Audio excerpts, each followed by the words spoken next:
Good morning to all. Today we discussed about the section or rule number 48, rule number 49, 50 and section 34.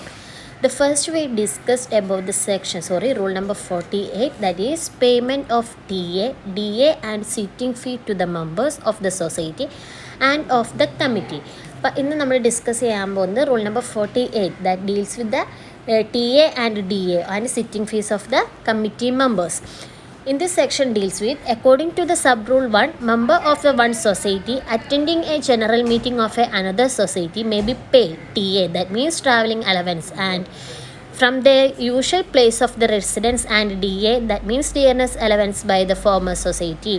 That means എന്താ പറയണതെന്ന് വെച്ചിട്ടുണ്ടെങ്കിൽ according to sub rule 1 പ്രകാരം ഒരു cooperative സൊസൈറ്റിയിലെ member another cooperative സൊസൈറ്റിയിലെ general body meeting attend ചെയ്യാൻ പോവുകയാണെന്നുണ്ടെങ്കിൽ ആ മെമ്പറിന് TA-യും DA-യും other company ഏത് സൊസൈറ്റിയുടെ ആണോ നമ്മൾ അറ്റൻഡ് ചെയ്യാൻ പോകുന്നത് ആ സൊസൈറ്റി അവർക്ക് ഡിയർനെസ് അലവൻസസും ട്രാവലിംഗ് അലവൻസസും പ്രൊവൈഡ് ചെയ്തിട്ടുണ്ടായിരിക്കണം. But they will not be given any sitting fees. That means അവർക്ക് സിറ്റിംഗ് ഫീസ് ഒന്നും പ്രൊവൈഡ് ചെയ്യേണ്ട. അവരുടെ റെസിഡൻറ്റ് എവിടെയാണോ അവരുടെ പ്ലേസ് എവിടെയാണോ ആ പ്ലേസിൽ നിന്ന് നമ്മൾ ഏത് കോപ്പറേറ്റീവ് സൊസൈറ്റിയുടെ ജനറൽ ബോഡി മീറ്റിംഗ് ആണോ അറ്റൻഡ് ചെയ്യാനായിട്ട് പോകുന്നത് അതുവരെയും ഉള്ള ട്രാവലിംഗ് അലവൻസസും ദാറ്റ് മീൻസ് ഡിയർനെസ് അലവൻസസും പ്രൊവൈഡ് ചെയ്തിട്ടുണ്ടായിരിക്കണം. ഇനി അതർ എക്സ്ട്രാ സിറ്റിംഗ് ഫീസ് അവർ പ്രൊവൈഡ് ചെയ്യേണ്ടതായിട്ടുള്ള ആവശ്യമില്ല. ഇതാണ് സബ് റൂൾ 1 പറയുന്നത്. Rule number 48 sub rule 1 deal ചെയ്യുന്നത് നമ്മളൊരു കോപ്പറേറ്റീവ് സൊസൈറ്റിയിലെ മെമ്പർ അതർ കോപ്പറേറ്റീവ് സൊസൈറ്റിയിൽ ജനറൽ ബോഡി മീറ്റിംഗ് അറ്റൻഡ് ചെയ്യാൻ പോകുകയാണെങ്കിൽ അവർക്ക് അവരുടെ റെസിഡൻഷ്യൽ ഏരിയ എവിടെയാണോ അവിടെ നിന്ന് മുതൽ കോപ്പറേറ്റീവ് സൊസൈറ്റി എവിടെയാണോ സിറ്റുവേറ്റ് ചെയ്യുന്നത് അവിടെ വരെയുള്ള TA പ്രൊവൈഡ് ചെയ്തിരിക്കണം. അതർ സിറ്റിംഗ് ഫീസ് ഒന്നും പ്രൊവൈഡ് ചെയ്യേണ്ടതായിട്ടുള്ള ആവശ്യമില്ല.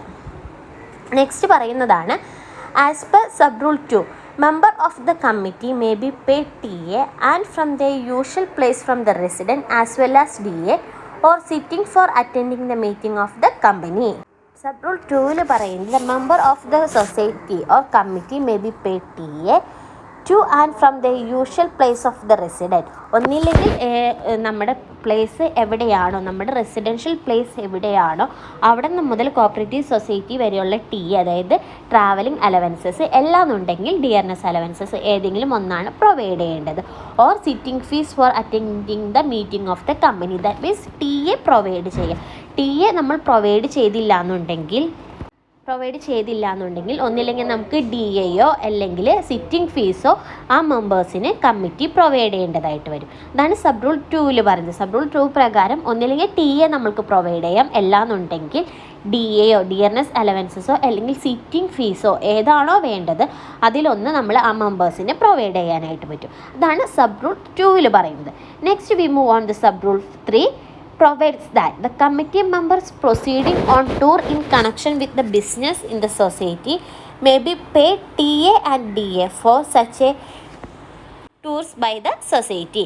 Sub rule 3 പ്രകാരം പറഞ്ഞിരിക്കുന്നത് ഇനി എന്തെങ്കിലും കോപ്പറേറ്റീവ് സൊസൈറ്റിയുടെ റണ്ണിങ്ങിന് വേണ്ടിയിട്ടായിട്ടുള്ള എന്തെങ്കിലും ടൂർ പ്രോഗ്രാംസിലാണ് ഈ മെമ്പർ അറ്റൻഡ് ചെയ്യണമെന്നുണ്ടെങ്കിൽ he may proceeding on tour in connection with the business റിലേറ്റഡുമായിട്ടുള്ള എന്തെങ്കിലും ടൂർസിലാണ് ഈ മെമ്പർ പോകുന്നതെന്നുണ്ടെങ്കിൽ ആ മെമ്പേഴ്സിന് TA-യും DA-യും അതേപോലെ തന്നെ പ്രൊവൈഡ് ചെയ്തിട്ടുണ്ടായിരിക്കണം. ട്രാവലിംഗ് അലവൻസസും ഡിയർനെസ് അലവൻസസും മെമ്പേഴ്സിന് പ്രൊവൈഡ് ചെയ്തിട്ടുണ്ടായിരിക്കണം. അതാണ് സബ് റൂൾ 3 പറയുന്നത്. ദാറ്റ് മീൻസ് ബിസിനസ് റിലേറ്റഡുമായിട്ട് അല്ലെങ്കിൽ ബിസിനസ് കണക്ഷൻ മുഖേന നമ്മൾ എന്തെങ്കിലും ടൂർസിനോ മറ്റോ അതർ സൊസൈറ്റിയിലെ മെമ്പേഴ്സ് പോവുകയാണെങ്കിൽ ആ മെമ്പേഴ്സിന് ട്രാവലിംഗ് അലവൻസസും ഡിയർനെസ് അലവൻസസും കമ്മിറ്റി പ്രൊവൈഡ് ചെയ്തിട്ടുണ്ടായിരിക്കണം. നെക്സ്റ്റ് പറയുന്നതാണ് sub rule 4. Sub rule 4 insist that members of the society represent the society in another society cannot be claimed TA and DA from the both the society the journey. However, if the member or committee members representing the society has been stayed the headquarters of the another society to attending the committee or general meeting for the period not exceeding 7 days, that other society shall pay DA to the members for the number of days he stayed. That means നമ്മൾ അപ്പം sub rule 4 പറയുന്നത്, ഇപ്പം നമ്മൾ പറഞ്ഞു ഒരു member other cooperative സൊസൈറ്റിയുടെ general മീറ്റിങ്ങിലോ അല്ലെങ്കിൽ എന്തെങ്കിലും ബിസിനസ് റണ്ണിങ്ങിന് വേണ്ടിയിട്ട് പോവുകയാണെന്ന് വിചാരിക്കുക. ആ അറ്റ് എ ടൈം തന്നെ ആൾ ഏത് കോപ്പറേറ്റീവ് സൊസൈറ്റിയുടെ മെമ്പറാണോ അതേപോലെ ആ കോപ്പറേറ്റീവ് സൊസൈറ്റിക്കും അനദർ കോപ്പറേറ്റീവ് സൊസൈറ്റിക്കും സെയിം പർപ്പസിന് വേണ്ടിയിട്ടാണ് ഈ പേഴ്സൺ പോകുന്നതെന്നുണ്ടെങ്കിൽ ആ പേഴ്സണ് നമ്മൾ ടിഎയും ഡിഎയും പ്രൊവൈഡ് ചെയ്യേണ്ടതായിട്ടുള്ള കാര്യമില്ല. ദാറ്റ് മീൻസ് ആൾ ഓൾറെഡി ആളുടെ സൊസൈറ്റിക്ക് വേണ്ടിയിട്ട് പോകുന്നുണ്ട്, അതോടൊപ്പം തന്നെയാണ് ഈ സൊസൈറ്റിയുടെ കാര്യം കൂടിയും ആൾ ഡീൽ ചെയ്യുന്നത്. സോ അങ്ങനെ ഒരു സിറ്റുവേഷൻ വരികയാണെന്നുണ്ടെങ്കിൽ ഈ പേഴ്സണ് നമ്മൾ ടിഎ ഒന്നും പ്രൊവൈഡ് ചെയ്യേണ്ടതായിട്ടുള്ള കാര്യമില്ല. ദാറ്റ് മീൻസ് എന്താണ്, സെയിം ജേണി, അതായത് സൊസൈറ്റിയുടെ ആൾ പോകുന്നത് സെയിം പർപ്പസിന് വേണ്ടിയിട്ട്, രണ്ട് കോപ്പറേറ്റീവ് സൊസൈറ്റിയുടെ ആണെങ്കിൽ കൂടിയും ആൾ പോകുന്നത് സെയിം പർപ്പസിന് സെയിം പ്ലേസിലേക്കാണെന്നുണ്ടെങ്കിൽ അവിടെ ടിഎയും ഡിഎയും പ്രൊവൈഡ് ചെയ്യേണ്ടതായിട്ടുള്ള കാര്യമില്ല. അതാണ് സബ് റൂൾ 4 പറയുന്നത്. Insist the member of the society representing the society in another society cannot be claimed TA and DA from the both the society of the same journey. അപ്പോൾ same journey ആണെന്നുണ്ടെങ്കിൽ TA and DA മെമ്പേഴ്സിന് provide ചെയ്യേണ്ടതായിട്ടുള്ള കാര്യമില്ല. Next പറയുന്നത്, നമ്മൾ പറഞ്ഞു ഒരു committee ഒരു cooperative സൊസൈറ്റിയുടെ member other cooperative സൊസൈറ്റിയിലേക്ക് ജനറൽ ബോഡി മീറ്റിംഗ് അറ്റൻഡ് ചെയ്യാനായിട്ട് പോവുകയാണ്, അതായത് ഹെഡ് ക്വാർട്ടേഴ്സിലേക്ക് പോവുകയാണെന്നുണ്ടെങ്കിൽ ആ പേഴ്സൺ അവിടെ സ്റ്റേ ചെയ്യേണ്ടതായിട്ട് വന്നു. അപ്പോൾ ഒരു 7 ദിവസം വരെ ആൾക്ക് അവിടെ സ്റ്റേ ചെയ്യേണ്ടതായിട്ട് വരാണെന്നുണ്ടെങ്കിൽ ആ മെമ്പേഴ്സിനുള്ള ഡിയർനെസ് അലവൻസസും കൂടിയും ഈ എത്ര ദിവസമാണോ ആ പേഴ്സൺ അവിടെ സ്റ്റേ ചെയ്തിരിക്കുന്നത് അത്രയും ദിവസത്തിനുള്ള ഡിഎയും കൂടിയും ഈ സൊസൈറ്റി പ്രൊവൈഡ് ചെയ്യേണ്ടതായിട്ട് വരും. അപ്പോൾ ഇങ്ങനെ സ്റ്റേ ചെയ്യുമ്പോൾ അതൊരു 7 ഡേയ്സിന് എബോ ആവാനായിട്ട് പാടില്ല. എപ്പോഴും ബിലോ 7 ഡേയ്സ് വരെയാണ് അതർ പേഴ്സൺ കോപ്പറേറ്റീവ് സൊസൈറ്റിക്ക് വേണ്ടിയിട്ട് ഹെഡ് ക്വാർട്ടേഴ്സിൽ സ്റ്റേ ചെയ്യേണ്ടത്. അപ്പോൾ അതാണ് പറയുന്നത്, ഒരു പേഴ്സൺ വേറൊരു കോപ്പറേറ്റീവ് സൊസൈറ്റിയുടെ ജനറൽ ബോഡി മീറ്റിംഗ് അറ്റൻഡ് ചെയ്യാനായിട്ട് പോയിട്ട് അവർ ഹെഡ് ക്വാർട്ടേഴ്സിൽ സിറ്റുവേറ്റ് ചെയ്യുകയാണ്, അല്ലെങ്കിൽ ഹെഡ് ക്വാർട്ടേഴ്സിലാണ് അവിടെ മീറ്റിംഗ് അറ്റൻഡ് ചെയ്യാൻ പോയിരിക്കണമെന്ന് വിചാരിക്കുക. അങ്ങനെ പോയിട്ട് ഒരു 7 ദിവസത്തിന് ബിലോ ആൾക്ക് അവിടെ സ്റ്റേ ചെയ്യേണ്ടതായിട്ട് വരാണെന്നുണ്ടെങ്കിൽ എത്ര ദിവസമാണോ ആളവിടെ സ്റ്റേ ചെയ്ത് അത്രയും ദിവസത്തിനുള്ള DA ഈ കോപ്പറേറ്റീവ് സൊസൈറ്റി പ്രൊവൈഡ് ചെയ്യേണ്ടതായിട്ട് വരും. അപ്പം ഇങ്ങനെ സ്റ്റേ ചെയ്യുന്നത് ബിലോ 7 ഡേയ്സ് ആയിരിക്കണം, ഒരിക്കലും എബോ 7 ഡേയ്സിലേക്ക് എത്താനായിട്ട് പാടില്ല. അതാണ് സബ് റൂൾ 4 പറയുന്നത്. നെക്സ്റ്റ് പറയുന്നതാണ് according to sub rule 5 the registrar shall fix a maximum rate of travelling allowances and daily allowances or sitting fee for any society or class of society, and each society may fix the rate on its own bylaws by references of financial resources. അപ്പോൾ sub rule 5 പ്രകാരം പറയുന്നത് എന്താണെന്ന് വെച്ചിട്ടുണ്ടെങ്കിൽ registrar ആണ് നമ്മളുടെ cooperative സൊസൈറ്റിക്ക് maximum ഒരു person കൊടുക്കാവുന്ന ട്രാവലിംഗ് അലവൻസസ് എത്രയാണ്, അതേപോലെ തന്നെ ഡെയിലി അലവൻസസ് എത്രയാണ്, അതേപോലെ തന്നെ സിറ്റിംഗ് ഫീസ് എത്രയാണെന്നുള്ളത് ഫിക്സ് ചെയ്യുന്നത്. അപ്പോൾ രജിസ്ട്രാർക്കാണ് നമ്മുടെ ട്രാവലിംഗ് അലവൻസസ് അതേപോലെ തന്നെ ഡെയിലി അലവൻസസ് സിറ്റിംഗ് ഫീസൊക്കെ ഫിക്സ് ചെയ്യാനായിട്ടുള്ള അധികാരമുള്ളത്. ഇൻ കേസ് ഇനി നമുക്ക് ആ ഒരു കോപ്പറേറ്റീവ് സൊസൈറ്റി ഫിനാൻഷ്യൽ റിസോഴ്സസ് അനുസരിച്ച് അതിനനുസരിച്ച് മാറ്റം വരുത്താം. മെയിൻലി നമുക്ക് രജിസ്ട്രാർ ആണ് ഒരു കോപ്പറേറ്റീവ് സൊസൈറ്റിയുടെ ട്രാവലിംഗ് അലവൻസസ് ഡെയിലി അലവൻസസ് അതേപോലെ തന്നെ സിറ്റിംഗ് ഫീസ് മാക്സിമം എത്ര റേറ്റ് വരെ ഫിക്സ് ചെയ്യാന്നുള്ളത് ഫിക്സ് ചെയ്യുന്നത് രജിസ്ട്രാർ ആയിരിക്കും. അതാണ് റൂൾ നമ്പർ 48 സബ് റൂൾ 5 പറയുന്നത്. അപ്പോൾ നമ്മൾ റൂൾ നമ്പർ 48 ആണ് ഇപ്പോൾ ഡിസ്കസ് ചെയ്തുകൊണ്ടിരുന്നത്. ഇതിൻ്റെ അകത്ത് നമ്മൾ പറഞ്ഞത് payment of TA, DA and sitting fees of the members of A society and of a committee. ഇതിൻ്റെ അകത്ത് നമ്മൾ 5 സബ് റൂൾസ് ആണ് പറഞ്ഞത്. Sub rule 1, sub rule 2, sub rule 3 and 4 and 5 ആണ് നമ്മൾ റൂൾ നമ്പർ 48 നമ്മൾ ഡിസ്കസ് ചെയ്തത്. നെക്സ്റ്റ് നമ്മൾ ഡിസ്കസ് ചെയ്യാൻ പോകുന്നത് rule number 49, that is payment of remuneration of a committee members of the society. അതായത് കമ്മിറ്റി മെമ്പേഴ്സിനുള്ള റെമ്യൂണറേഷൻ്റെ കുറിച്ചാണ് നമ്മൾ റൂൾ നമ്പർ 49 നമ്മൾ ഡിസ്കസ് ചെയ്യുന്നത്. The rule provide for the payment of remuneration or honorarium to the members of the committee. That means 49 rule പ്രകാരം നമ്മൾ ഇതിൻ്റെ അകത്ത് പറയുന്നത് കമ്മിറ്റി മെമ്പേഴ്സിനുള്ള റെമ്യൂണറേഷനും അതേപോലെ തന്നെ ഹോണറേറിയത്തിനെ കുറിച്ചാണ് റൂൾ നമ്പർ 49 ഡിസ്കസ് ചെയ്യുന്നത്. Such a payment is to be based on the extent of business done by such members with the society or value or services rendered by the such members to the society or on such other basis laid down in or bylaws of the society for the purpose and with the approval of the registrar. That means നമ്മൾ പറഞ്ഞത് committee മെമ്പേഴ്സിന് cooperative സൊസൈറ്റിയിലുള്ള committee മെമ്പേഴ്സിൻ്റെ റെമ്യൂണറേഷനെ കുറിച്ചാണ് നമ്മൾ ഈ rule number 49 discuss ചെയ്യുന്നത്. ഇതിൻ്റെ അകത്ത് പറയുന്നത് എന്താണെന്ന് വെച്ചിട്ടുണ്ടെങ്കിൽ ആ കോപ്പറേറ്റീവ് സൊസൈറ്റിയിലെ മെമ്പേഴ്സ് പ്രൊവൈഡ് ചെയ്യുന്ന സർവീസസിൻ്റെ ബേസ് ചെയ്തിട്ടായിരിക്കും അവർക്ക് റെമ്യൂണറേഷൻ ഫിക്സ് ചെയ്യുന്നത്. ഇങ്ങനെ റെമ്യൂണറേഷൻ ഫിക്സ് ചെയ്യുന്നത് നമ്മുടെ രജിസ്ട്രാറിൻ്റെ അപ്രൂവൽ പ്രകാരമായിരിക്കും. അതായത് കോപ്പറേറ്റീവ് സൊസൈറ്റിയുടെ ബൈലോസ് പ്രകാരം ഒരു റെമ്യൂണറേഷൻ ഫിക്സ് ചെയ്തിട്ടുണ്ടായിരിക്കും. അത് with the approval of the രജിസ്ട്രാറിൻ്റെ അപ്രൂവലോട് കൂടിയായിരിക്കും നമ്മൾ ഈ റെമ്യൂണറേഷൻ ഫിക്സ് ചെയ്യുന്നത്. അപ്പോൾ 49 പറയുന്നത് കമ്മിറ്റി മെമ്പേഴ്സിൻ്റെ റെമ്യൂണറേഷനാണ്. ഇതിൻ്റെ അകത്ത് പറയുന്നത് എന്താണെന്ന് വെച്ചിട്ടുണ്ടെങ്കിൽ കോപ്പറേറ്റീവ് സൊസൈറ്റിയിൽ ഓരോ മെമ്പേഴ്സും എന്തൊക്കെ സർവീസസ് റെൻഡർ ചെയ്യുന്നുണ്ട് അതിൻ്റെ ബേസിസിലായിരിക്കും നമ്മൾ റെമ്യൂണറേഷൻ ഫിക്സ് ചെയ്യുന്നത്. ഈ റെമ്യൂണറേഷൻ ഫിക്സ് ചെയ്യുന്നത് രജിസ്ട്രാറിൻ്റെ അപ്രൂവലോട് കൂടിയാണ് നമ്മുടെ ബൈലോസിൽ. കോപ്പറേറ്റീവ് സൊസൈറ്റി ക്രിയേറ്റ് ചെയ്യുന്നത് തന്നെ ബൈലോസിൻ്റെ ബേസിസിലാണ്. ആ ബൈലോസിൽ ക്ലിയർലി മെൻഷൻ ചെയ്തിട്ടുണ്ടായിരിക്കും ഇന്ന സർവീസസ് ചെയ്യുന്നവർക്ക് ഇത്ര റെമ്യൂണറേഷൻ വെച്ചിട്ടാണ് പ്രൊവൈഡ് ചെയ്യുന്നത് എന്നുള്ളത്. അപ്പോൾ ഇതാണ് approval of the registrar sanction ചെയ്യുന്നത്. അപ്പോൾ ഇതാണ് 49 പറയുന്നത്. നെക്സ്റ്റ് നമ്മൾ നോക്കാൻ പോകുന്നതാണ് റൂൾ നമ്പർ 15. റൂൾ നമ്പർ 50 പറയുന്നത് prohibition against being interested in contract. ഇതിനകത്ത് പറയുന്നത് prohibition against being interested in contract ആണ് പറയുന്നത്. ഇതിനകത്ത് പറയുന്നത് sub rule 1 provides the no office of the society shall have a interest directly or indirectly otherwise than a such a officer. അതായത് that means നമ്മളുടെ കോൺട്രാക്റ്റിൽ കുറച്ച് കാര്യങ്ങൾ പറഞ്ഞിട്ടുണ്ടായിരിക്കും. അപ്പോൾ നമ്മൾ ആ കോൺട്രാക്റ്റിൽ പറഞ്ഞിരിക്കുന്ന കാര്യങ്ങളനുസരിച്ചായിരിക്കണം നമ്മൾ ഓരോ കാര്യങ്ങളും മൂവ് ചെയ്യേണ്ടത്. അപ്പോൾ sub rule 1 provides that non officer of the society shall have a interest directly or indirectly otherwise than a such a officer. That means ഡയറക്ട്ലിയോ ഇൻഡയറക്ട്ലിയോ ആ കോപ്പറേറ്റീവ് സൊസൈറ്റിയിലെ ഓഫീസർക്ക് നമ്മൾ പ്രൊഹിബിറ്റ് ചെയ്തതിന് എഗെയിൻസ്റ്റ് ആയിട്ട് ഒരു കാര്യങ്ങളും ചെയ്യാനായിട്ട് പാടില്ല. ഇതിനകത്ത് ഫസ്റ്റ് വൺ പറയുന്നതാണ് in any contract made with the society. That means നമ്മുടെ സൊസൈറ്റി മെയ്ഡ് ചെയ്തിരിക്കുന്ന കോൺട്രാക്റ്റ് എന്താണോ അതിൻ്റെ ബേസിസിലായിരിക്കണം ഓഫീസേഴ്സും എന്ത് ചെയ്യേണ്ടത്, വർക്ക് ചെയ്യേണ്ടത്. നെക്സ്റ്റ് പറയുന്നതാണ് in any property sold or purchased by the society. അതായത് കോപ്പറേറ്റീവ് സൊസൈറ്റി ആയിരിക്കും നമ്മൾ പറഞ്ഞു എല്ലാ ഡിസിഷൻസും എടുക്കുന്നത് ബൈലോസ് പ്രകാരം കോപ്പറേറ്റീവ് സൊസൈറ്റി ആയിരിക്കും. ദാറ്റ് മീൻസ് കോപ്പറേറ്റീവ് സൊസൈറ്റിയിൽ കുറച്ച് മെമ്പേഴ്സിനെ നമ്മൾ അതിന് വേണ്ടിയിട്ട് അപ്പോയിൻറ്റ് ചെയ്തിട്ടുണ്ടായിരിക്കും മാനേജിങ് കമ്മിറ്റീനെ. സോ അവരാണ് ഡിസിഷൻസ് എല്ലാം ടേക്ക് ചെയ്യുന്നത്. In any property sold or purchased by the society. That means ഒരു കോപ്പറേറ്റീവ് സൊസൈറ്റിയുടെ പ്രോപ്പർട്ടീസ് സോൾഡ് ചെയ്യണോ അല്ലെങ്കിൽ പർച്ചേസ് ചെയ്യുന്നോ എന്നുള്ള ഡിസിഷൻ എടുക്കുന്നത് നമ്മുടെ മാനേജിങ് കമ്മിറ്റി ആയിരിക്കും.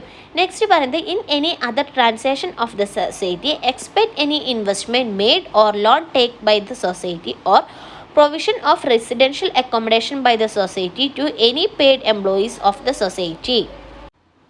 ഇത് കോപ്പറേറ്റീവ് സൊസൈറ്റിയിൽ എന്തെങ്കിലും ഇൻവെസ്റ്റ്മെൻറ്റ് മെയ്ഡ് ചെയ്തിട്ടുണ്ടെങ്കിൽ അല്ലെങ്കിൽ ലോൺ ടേക്ക് ചെയ്തിട്ടുണ്ടോ അല്ലെങ്കിൽ എന്തെങ്കിലും റെസിഡൻഷ്യൽ അക്കോമഡേഷനുമായിട്ട് റിലേറ്റ് ചെയ്തിട്ടുള്ള പ്രൊവിഷൻസ് ഉണ്ടോ, ഈ കാര്യങ്ങളെല്ലാം നമ്മൾ any by the society any paid employee of the society, ഇതെല്ലാം നമ്മൾ ആ കോപ്പറേറ്റീവ് സൊസൈറ്റിയിലെ ഏതെങ്കിലും പെയ്ഡ് എംപ്ലോയീസിന് വേണ്ടിയിട്ടാണെന്നുണ്ടെങ്കിൽ ഇതെല്ലാം നമ്മുടെ കോൺട്രാക്റ്റിന് എഗെയിൻസ്റ്റ് ആയിട്ടുള്ളത് അല്ലെങ്കിൽ അതുവഴി പ്രൊഹിബിറ്റ് ചെയ്തിട്ടുള്ള കാര്യങ്ങളാണ്. According to sub rule 2 no officer of the society shall purchase directly or indirectly property of the members of the society sold for recovery due to the society. That means നമ്മൾ പറഞ്ഞു നമ്മുടെ bylaws പ്രകാരം cooperative society form ചെയ്തിരിക്കുന്നത് cooperative സൊസൈറ്റിയുടെ rules പ്രകാരം എന്തൊക്കെ കാര്യങ്ങളാണ് പറഞ്ഞിരിക്കുന്നത് അതിനനുസരിച്ചായിരിക്കും നമ്മൾ വർക്ക് ചെയ്തുകൊണ്ടിരിക്കുക. അപ്പോൾ അക്കോർഡിംഗ് ടു സബ് റൂൾ 2 പറയുന്നത് കോപ്പറേറ്റീവ് സൊസൈറ്റിയുടെ ഒരു ഓഫീസറും ആളുടെ ഡയറക്റ്റ് ഇനീഷ്യേറ്റീവ് എടുത്ത് ഒരു പ്രോപ്പർട്ടി ഡയറക്റ്റ്ലിയോ ഇൻഡയറക്റ്റ്ലിയോ സോൾഡ് ചെയ്യാനോ പർച്ചേസ് ചെയ്യാനോ ആയിട്ട് പാടില്ല. അതേപോലെ തന്നെ ഏതെങ്കിലും കോപ്പറേറ്റീവ് സൊസൈറ്റിയിലെ ഏതെങ്കിലും മെമ്പേഴ്സിൻ്റെ പ്രോപ്പർട്ടി റിക്കവർ ചെയ്യാനായിട്ടുള്ള റൈറ്റും ഈ ഓഫീസേഴ്സിന് ഉണ്ടായിരിക്കില്ല. ദാറ്റ് മീൻസ് എന്താണോ കോപ്പറേറ്റീവ് സൊസൈറ്റി പറഞ്ഞിരിക്കുന്നത് അതിനെ ബേസ് ചെയ്തിട്ടായിരിക്കും നമ്മൾ എല്ലാ കാര്യങ്ങളും വർക്ക് ചെയ്യേണ്ടത്. അപ്പോൾ അക്കോർഡിംഗ് ടു സബ് റൂൾ 2 പറയുന്നത് ഒരു ഓഫീസർക്കും ആളുടെ ഒറ്റയ്ക്കുള്ള റൈറ്റിന്മേൽ ഒരു പ്രോപ്പർട്ടി പർച്ചേസ് ചെയ്യാൻ ഇൻഡയറക്റ്റ്ലിയോ പർച്ചേസ് ചെയ്യാനോ അല്ലെങ്കിൽ എന്തെങ്കിലും പ്രോപ്പർട്ടീസ് റിക്കവർ ചെയ്യാനോ സോൾവ് ചെയ്യാനോ ഒന്നും പാടില്ല. കോപ്പറേറ്റീവ് സൊസൈറ്റിയുടെ സാങ്ഷനോട് കൂടി മാത്രമേ ആ കോപ്പറേറ്റീവ് സൊസൈറ്റിയിലെ ഓഫീസേഴ്സ് എന്തെങ്കിലും പ്രോപ്പർട്ടീസ് പർച്ചേസ് ചെയ്യാനോ അല്ലെങ്കിൽ സോൾവ് ചെയ്യാനോ എല്ലാം പാടുള്ളൂ. ഇതാണ് rule number 15 sub rule 2 describe ചെയ്യുന്നത്. നെക്സ്റ്റ് നമ്മൾ ഡീൽ ചെയ്യാൻ പോകുന്നത് ലാസ്റ്റ് സെക്ഷനാണ്. ഈ ചാപ്റ്ററിലെ ലാസ്റ്റ് സെക്ഷനാണ് സെക്ഷൻ 34. ഇതോടുകൂടി നമ്മുടെ ഈ മോഡ്യൂൾ എൻഡ് ചെയ്യാണ്. ഇപ്പോൾ സെക്ഷൻ 34 പറയുന്നത് securing possession of records. Section 34 deals with securing possession of records ആണ്. In this section provide for securing charges of records and properties of the society. In the case of outgoing committee, president or secretary refuse to hand over a charge to new committee when it is a reconstituted or new committee, administrator or administrator appointed under section 32, 33 or liquidator appointed under section 17 to wind up the society. That means എന്താ പറയണതെന്ന് വെച്ചിട്ടുണ്ടെങ്കിൽ cooperative സൊസൈറ്റിയിൽ നമുക്കറിയാം records ഉണ്ടായിരിക്കും. നമ്മുടെ cooperative സൊസൈറ്റിയിൽ നടക്കുന്ന എല്ലാ ട്രാൻസാക്ഷൻസും നമ്മൾ എന്താണ് ഒരു ബുക്സ് ഓഫ് റെക്കോർഡ്സിൽ കെപ്റ്റ് ചെയ്തിട്ടുണ്ടായിരിക്കും. അതേക്കുറിച്ചിട്ടാണ് നമ്മൾ ഈ സെക്ഷൻ 34 ഡീൽ ചെയ്യുന്നത്. ദാറ്റ് മീൻസ് നമ്മളുടെ പ്രസിഡൻറ്റോ സെക്രട്ടറിയോ അതേപോലെ തന്നെ മാറുമ്പോൾ, അതായത് പ്രസിഡൻറ്റിനെയോ സെക്രട്ടറീസിനെയോ ഒക്കെ നമ്മൾ എലക്ട് ചെയ്തെടുക്കുമ്പോൾ ആ പേഴ്സൺ മാറിയിട്ട് ന്യൂ ഒരു കമ്മിറ്റിയാണ് ഫോം ചെയ്യുക. അപ്പോൾ ആ കമ്മിറ്റിക്കായിരിക്കണം നമ്മൾ ഈ റെക്കോർഡ്സ് ഹാൻഡ് ഓവർ ചെയ്യുന്നത്. ദാറ്റ് മീൻസ് ന്യൂ കമ്മിറ്റീനെ നമ്മൾ കോൺസ്റ്റിറ്റ്യൂട്ട് ചെയ്യുമ്പോൾ ആ കമ്മിറ്റിക്കാണ് നമ്മൾ ഈ എക്സിസ്റ്റിംഗ് കമ്മിറ്റീസ് ഈ റെക്കോർഡ്സ് ഹാൻഡ് ഓവർ ചെയ്യേണ്ടത്. ഇങ്ങനെ ഹാൻഡ് ഓവർ ചെയ്യുമ്പോൾ സെക്ഷൻ 32, 33 അതേപോലെ തന്നെ സെക്ഷൻ 17 പറഞ്ഞിരിക്കുന്ന കാര്യങ്ങളെല്ലാം പാലിച്ചുകൊണ്ടായിരിക്കണം നമ്മൾ ഈ റെക്കോർഡ്സ് ഹാൻഡ് ഓവർ ചെയ്യേണ്ടത്. അപ്പോൾ അതാണ് പറയുന്നത് in this section provides for securing charges of records and properties of the society in the case of outgoing committee. അതാണ് പറയുന്നത് outgoing committee means existing committee members new committee മെമ്പേഴ്സിനെ elect ചെയ്തെടുക്കുമ്പോൾ അവർക്ക് പറഞ്ഞിരിക്കുന്ന ഡേറ്റിനുള്ളിൽ ഈ existing committee members new committee മെമ്പേഴ്സിനെ ആ കോപ്പറേറ്റീവ് സൊസൈറ്റിയുമായിട്ട് റിലേറ്റ് ചെയ്ത് കിടക്കുന്ന എല്ലാ റെക്കോർഡ്സും ഹാൻഡ് ഓവർ ചെയ്തിട്ടുണ്ടായിരിക്കണം. എന്നാണ് ഫസ്റ്റ് പാരഗ്രാഫിൽ പറയുന്നത്. In second paragraph, in such cases then new office BS administrator or liquidator has to apply the local magistrates with the previous sanction of the registrar for securing the records and properties of the society. Second പാരഗ്രാഫിൽ പറയുന്നത് എന്താണെന്ന് വെച്ചിട്ടുണ്ടെങ്കിൽ നമ്മുടെ new office bearers അല്ലെങ്കിൽ administratives അല്ലെങ്കിൽ liquidators local മജിസ്ട്രേറ്റിൻ്റെ sanction, that means നമ്മുടെ രജിസ്ട്രാറിൻ്റെ സാങ്ഷനോട് കൂടി വേണം നമ്മൾ ഈ എക്സിസ്റ്റിംഗ് ആയിട്ടുള്ള റെക്കോർഡ്സ് വാങ്ങിക്കാനായിട്ട്. ഇപ്പോൾ എക്സിസ്റ്റിംഗ് കമ്മിറ്റീസ് ഹാൻഡ് ഓവർ ചെയ്യുന്നു എന്ന് പറഞ്ഞു. അപ്പോൾ രജിസ്ട്രാർ മുഖേന അല്ലെങ്കിൽ രജിസ്ട്രാറിൻ്റെ സാങ്ഷനോട് മുഖേന ആയിരിക്കണം പ്രീവിയസ് റെക്കോർഡ്സ് നമ്മുടെ ന്യൂ കമ്മിറ്റി മെമ്പേഴ്സ് ആക്സെപ്റ്റ് ചെയ്യാനായിട്ട്. ബിക്കോസ് ഓഫ് എന്താണ്, അതായത് ഇപ്പോൾ എല്ലാ റെക്കോർഡ്സും ഈ ന്യൂ മെമ്പേഴ്സിന് ഹാൻഡ് ഓവർ ചെയ്തിട്ടുണ്ടോ എന്ന് അറിയണം. സോ അതിന് വേണ്ടിയിട്ട് ഒരു എവിഡൻസ് ഉണ്ടായിരിക്കണം. അപ്പം രജിസ്ട്രാർ മുഖേനയാണ് അത് ട്രാൻസ്ഫർ ചെയ്യുന്നതെന്നുണ്ടെങ്കിൽ അല്ലെങ്കിൽ രജിസ്ട്രാർ മുഖേനയാണ് ഇത് ഹാൻഡ് ഓവർ ചെയ്യണമെന്നുണ്ടെങ്കിൽ അവിടെ നമുക്ക് ഒരു ഉറപ്പ് കിട്ടാണ്. സോ അതുകൊണ്ടാണ് രജിസ്ട്രാറിൻ്റെ സാങ്ഷനോട് കൂടിയിട്ടാണ് എക്സിസ്റ്റിംഗ് റെക്കോർഡ്സ് നമ്മൾ ന്യൂ മെമ്പേഴ്സിനെ ഹാൻഡ് ഓവർ ചെയ്യുന്നത്. നെക്സ്റ്റ് പറയുന്നത് according to subsection 2, the magistrate on receipt such an application is bound to issue warrant authorizing a police officer not below the rank of sub-inspector of the police to enter the search any place where the records or properties are kept or believed to keep in the seized them. The records are seized to be handed over to the committee or administrator or liquidator as the case may be. That means subsection 2 പറയുന്നത് എന്താണെന്ന് വെച്ചിട്ടുണ്ടെങ്കിൽ ഇനി നമ്മൾ പഴയ ഏതെങ്കിലും offices എന്തെങ്കിലും records, അതായത് existing ആയിട്ടുള്ള ഓഫീസസ് എന്തെങ്കിലും റെക്കോർഡ്സൊക്കെ അവർ കെപ്റ്റ് ചെയ്യുകയോ അതേപോലെ ന്യൂ മെമ്പേഴ്സിനെ ഹാൻഡ് ഓവർ ചെയ്യാത്ത സിറ്റുവേഷൻ വരാണെന്നുണ്ടെങ്കിൽ അവർ പോലീസ് മുഖേന ഒരു വാറൻറ്റ് ഇഷ്യൂ ചെയ്യും. ദാറ്റ് മീൻസ് ഒരു സബ് ഇൻസ്പെക്ടറിൽ കുറയാതെ റാങ്കിലുള്ള ഒരു പേഴ്സൺ കോപ്പറേറ്റീവ് സൊസൈറ്റിയിൽ എൻറ്റർ ചെയ്തിട്ട് ആ കോപ്പറേറ്റീവ് സൊസൈറ്റി സെർച്ച് ചെയ്യുകയും അവിടെ നിന്ന് എന്തെങ്കിലും റെക്കോർഡ്സോ കാര്യങ്ങളെല്ലാം കിട്ടുകയാണെന്നുണ്ടെങ്കിൽ അത് നമ്മുടെ പുതിയ കമ്മിറ്റിയിലേക്ക് അല്ലെങ്കിൽ അഡ്മിനിസ്ട്രേറ്ററിലേക്ക് അല്ലെങ്കിൽ ലിക്വിഡേറ്ററിലേക്ക് ഇത് ഹാൻഡ് ഓവർ ചെയ്തിട്ടുണ്ടായിരിക്കണം. അപ്പോൾ മജിസ്ട്രേറ്റ് മുഖേനയാണ് നമ്മൾ ഈ ഇഷ്യൂ ഓഫ് വാറൻറ്റ് പുറപ്പെടുവിക്കുന്നത്. ഇതിനെ പുറപ്പെടുവിക്കുമ്പോൾ നമ്മുടെ സബ് ഇൻസ്പെക്ടറിൽ റാങ്കിൽ കുറയാത്ത ഒരു പേഴ്സൺ ആ കോപ്പറേറ്റീവ് സൊസൈറ്റിയിലേക്ക് എൻ്റർ ചെയ്യും, അവിടുത്തെ ആ പ്ലേസ് സെർച്ച് ചെയ്യും, അവിടെ നിന്ന് എന്തെങ്കിലും റെക്കോർഡ്സോ കാര്യങ്ങളോ ഫൈൻഡ് ചെയ്തെടുത്ത് കഴിഞ്ഞിട്ടുണ്ടെങ്കിൽ ന്യൂ മെമ്പേഴ്സിന് അല്ലെങ്കിൽ ന്യൂ കമ്മിറ്റിക്ക് അല്ലെങ്കിൽ അഡ്മിനിസ്ട്രേറ്റർക്ക് അല്ലെങ്കിൽ ലിക്വിഡേറ്റർക്ക് ഇത് ഹാൻഡ് ഓവർ ചെയ്യുകയും വേണം. ഇതാണ് സബ്സെക്ഷൻ 2 പറയുന്നത്. നെക്സ്റ്റ് പറയുന്നതാണ് subsection 3. Empower the registrar or any officers not below the rank of assistant registrar to take possession of any all of the books, registrar, securities, document, cash in hand, etc. under certain circumstances. This power can be expressed in course of audit, inspection, supervision or inquiry. That means എന്താ പറയണമെന്ന് വെച്ചിട്ടുണ്ടെങ്കിൽ രജിസ്ട്രാർക്കോ അല്ലെങ്കിൽ ഒരു assistant രജിസ്ട്രാറിൽ താഴത്തെ below അല്ലാത്ത റാങ്കിലിരിക്കുന്ന ഒരു പേഴ്സൺസിനും ഈ books of records possession നടത്താനുള്ള അധികാരമുണ്ട്. ആ പേഴ്സൺസ് ഒന്നില്ലെങ്കിൽ രജിസ്ട്രാർക്കോ അല്ലെങ്കിൽ അസിസ്റ്റൻറ്റ് രജിസ്ട്രാർക്കോ ബുക്സ് ഓഫ് അക്കൗണ്ട്സ് കെപ്റ്റ് ചെയ്യാനായിട്ടുള്ള പവർ ഉണ്ട്. അതേപോലെ തന്നെ എന്തെങ്കിലും ഇൻസ്പെക്ഷനോ കാര്യങ്ങളോ വരുമ്പോൾ ഈ റെക്കോർഡ്സ് ഇൻസ്പെക്ഷൻ കമ്മിറ്റിക്ക് അല്ലെങ്കിൽ എൻക്വയറി കമ്മിറ്റിയിലേക്ക് ഹാൻഡ് ഓവർ ചെയ്യാനായിട്ടുള്ള റൈറ്റും ഈ രജിസ്ട്രാർക്കാണ് വരുന്നത്. നെക്സ്റ്റ് പറയുന്നതാണ് സെക്ഷൻ 4. ഇതിൻ്റെ അകത്ത് പറയുന്നത് officer seizing records and property is to prepare the inventory in duplicate. The inventory is to be signed by the officer in addition to the secretary or employees or number of the society as witnesses. ഇതിൻ്റെ അകത്ത് പറയുന്നത് ഏതെങ്കിലും ഒരു officer എന്തെങ്കിലും റെക്കോർഡ്സൊക്കെ സീസ് ചെയ്തെടുത്ത് കഴിഞ്ഞിട്ടുണ്ടെങ്കിൽ അതിൻ്റെ ഇൻവെൻട്രിയുടെ ഡ്യൂപ്ലിക്കേറ്റ് ആൾ പ്രിപ്പയർ ചെയ്യണം. അതേപോലെ തന്നെ ഈ ഇൻവെൻട്രി ഡ്യൂപ്ലിക്കേറ്റിൽ ഈ ഓഫീസർ സൈൻ ചെയ്തിട്ടുണ്ടായിരിക്കണം. അതേപോലെ തന്നെ അത് സൈൻ ചെയ്യുമ്പോൾ ഒന്നില്ലെങ്കിൽ സെക്രട്ടറി അല്ലെങ്കിൽ ആ കോപ്പറേറ്റീവ് സൊസൈറ്റിയിലുള്ള മെമ്പേഴ്സ് അല്ലെങ്കിൽ എംപ്ലോയീസ് വിറ്റ്നസ്സോട് കൂടിയായിരിക്കണം ഇത് നമ്മൾ സൈൻ ചെയ്യേണ്ടത്. ഇൻ കേസ് ചിലപ്പോൾ ഈ സീസ് ചെയ്തെടുത്തിരിക്കുന്ന ഓഫീസർ അതിൻ്റെ അകത്ത് സൈൻ ചെയ്യാനായിട്ട് ഇങ്ങനെ റെഫ്യൂസ് ചെയ്യും, സൈൻ ചെയ്യില്ല എന്ന് പറഞ്ഞാൽ അത് റെഫ്യൂസ് ചെയ്യും. അങ്ങനത്തെ സിറ്റുവേഷനിൽ രണ്ടോ അതിലധികമോ പേഴ്സൺസ് ഇൻവെൻട്രി വിറ്റ്നസ് ആയിട്ട് ഹാജരായിട്ട് അതിൽ സൈൻ ചെയ്യാനായിട്ട് പറ്റുന്നതായിരിക്കും. A copy of the inventory shall be delivered to the secretary or employee or member of the society from whose custody of records of property were seized. That means നമ്മൾ ഇങ്ങനെ സീസ് ചെയ്തിരിക്കുന്ന ഒരു copy നമ്മൾ കിട്ടിക്കഴിഞ്ഞിട്ടുണ്ടെങ്കിൽ അത് നമ്മൾ സെക്രട്ടറിക്കോ എംപ്ലോയീസിനോ അല്ലെങ്കിൽ ആ കോപ്പറേറ്റീവ് സൊസൈറ്റിയുടെ മെമ്പേഴ്സിനോ നമ്മൾ അയച്ചു കൊടുത്തിട്ടുണ്ടായിരിക്കണം.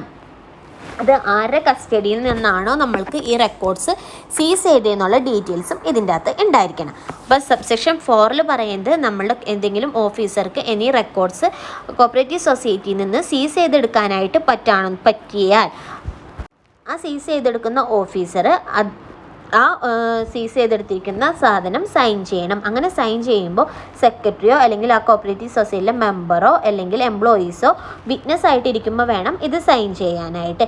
ഇൻ കേസ് ഈ ഓഫീസർ ഈ റെക്കോർഡ്സ് സീസ് ചെയ്തത് സൈൻ ചെയ്യാൻ റെഫ്യൂസ് ചെയ്യുകയാണെന്നുണ്ടെങ്കിൽ അല്ലെങ്കിൽ ആൾക്കത് പറ്റില്ല എന്ന് പറയുകയാണെന്നുണ്ടെങ്കിൽ ഈ പ്രോപ്പർട്ടി നമ്മൾ രണ്ടോ അതിലധികമോ പേഴ്സണിൻ്റെ മുന്നേ, അതായത് ഇൻവെൻട്രി വിറ്റ്നസിൻ്റെ മുന്നാകെ നമ്മൾ രണ്ടോ അതിലധികമോ വിറ്റ്നസിൻ്റെ മുന്നാകെ ഇത് സൈൻ ചെയ്യും. അതേപോലെ ഇങ്ങനെ നമ്മൾ സീസ് ചെയ്തെടുത്തതിൻ്റെ കോപ്പി നമ്മൾ സെക്രട്ടറിക്ക്, എംപ്ലോയീസിന്, മെമ്പേഴ്സ് ഓഫ് ദ സൊസൈറ്റിക്ക് നമ്മളിത് ഹാൻഡ് ഓവറും ചെയ്യും. ഇത്രയുമാണ് സെക്ഷൻ 34 പറയുന്നത്. അപ്പോൾ 34 സബ്സെക്ഷൻ 2, 3 and 4 ആണ് നമ്മൾ പറഞ്ഞത്. അപ്പോൾ ഇതോടുകൂടി നമ്മുടെ fourth chapter means 3rd മോഡ്യൂളിൻ്റെ 4th chapter end ചെയ്യാണ്. അപ്പോൾ നാളെ മുതൽ നമുക്ക് നെക്സ്റ്റ് ചാപ്റ്ററാണ് ഡിസ്കസ് ചെയ്യാൻ പോകുന്നത്. ഇന്നത്തെ ക്ലാസ് ഇത്രയേ ഉള്ളൂ. ബാക്കി നെക്സ്റ്റ് പോർഷൻ നമുക്ക് നെക്സ്റ്റ് ക്ലാസ്സിൽ ഡിസ്കസ് ചെയ്യാം. അപ്പോൾ ഇന്ന് നിങ്ങൾ ആൻസർ ചെയ്ത് വെക്കേണ്ട ക്വസ്റ്റ്യൻ എന്ന് പറഞ്ഞാൽ first is describe the section 34. Section 34 എന്താ ഡീൽ ചെയ്യുന്നതെന്ന് പറഞ്ഞാൽ സെക്യൂറിങ് പൊസഷൻ ഓഫ് റെക്കോർഡ്സ്, നമ്മുടെ കോപ്പറേറ്റീവ് സൊസൈറ്റിയുടെ റെക്കോർഡ്സിൻ്റെ കുറിച്ചുള്ള കാര്യങ്ങളാണ് സെക്ഷൻ 34 പറയുന്നത്. അത് ഡിസ്ക്രൈബ് ചെയ്യുക. And also explain the payment of remuneration to the committee members of the society. Committee മെമ്പേഴ്സിൻ്റെ റെമ്യൂണറേഷനെ കുറിച്ച് അല്ലെങ്കിൽ റെമ്യൂണറേഷൻ പേയ്മെൻറ്റ്സിനെ കുറിച്ചുള്ള കാര്യങ്ങളാണ് റൂൾ നമ്പർ 49 പറഞ്ഞിരിക്കുന്നത്. അതും ഡിസ്ക്രൈബ് ചെയ്ത് വയ്ക്കാം. ഇന്നത്തെ ക്ലാസ് ഇത്രയേ ഉള്ളൂ. ബാക്കി നമുക്ക് നെക്സ്റ്റ് ക്ലാസ്സിൽ ഡിസ്കസ് ചെയ്യാം. Thank you.